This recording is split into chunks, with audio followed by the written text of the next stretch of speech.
Arthur H a voulu dévoiler le secret de son père, Jacques Higelin, décédé le 6 avril 2018.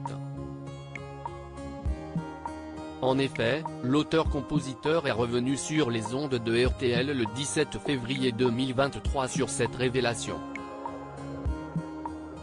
Il a révélé que l'une de ses chansons, baptisée Le Secret, évoquait les abus sexuels que son père a subis pendant 5 ans, alors qu'il était jeune.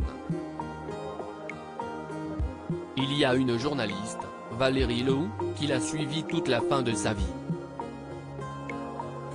Il lui a raconté cette histoire d'abus par quelqu'un d'assez prestigieux et assez charismatique lorsqu'il avait entre 10 et 15 ans.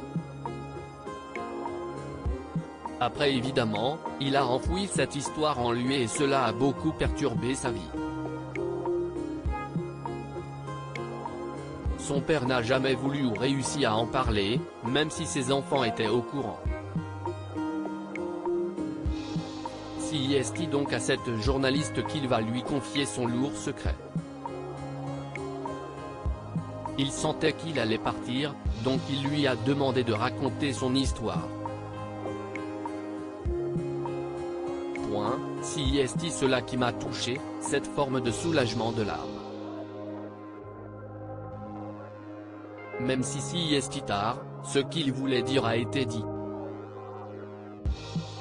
Le 1er mars prochain, l'histoire de Jacques Higelin sortira dans un livre. Après la lecture de ce livre, Arthur H va avoir envie d'écrire un titre.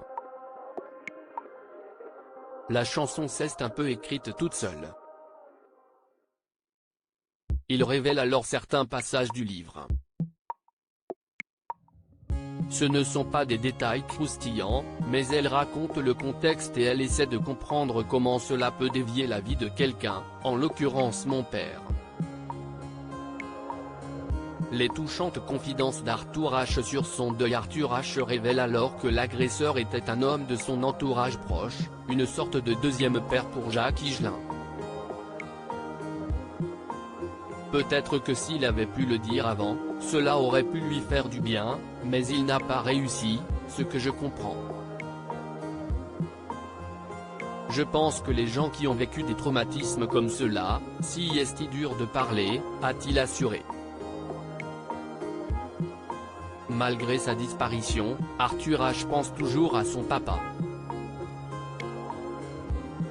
Il est présent, mais les gens qui partent, à la fois, on les oublie concrètement, mais cela se transforme en des présences aimantes et inspirantes. C'est comme un esprit qui est là et avec qui je vais me connecter de temps en temps. Je sens que c'est comme une force qui m'accompagne, a-t-il confié.